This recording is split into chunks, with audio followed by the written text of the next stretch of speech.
मुश्किल बहुत ज्यादा है अब यहाँ पर दोनों ही बल्लेबाजों के लिए।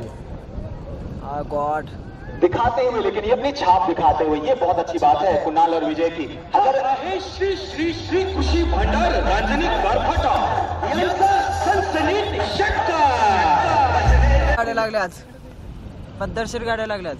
फिर से एक बार बेहतर स्ट्रोक और एक रन और एक रन मैसी फर्ग्यूसन शिवसागर ट्रॅक्टर्सचा वरून काय तर मन आणि बेगीन केलाय विजय पवारच्या बॅटमधून चेंडू तरच मारण्याच्या बाहेर ज्याप्रमाणे तळपली छत्रपतींची तलवार त्याच प्रकारचा हा षटकार शिवसागर ट्रॅक्टर्सचा सनसनीत षटकार।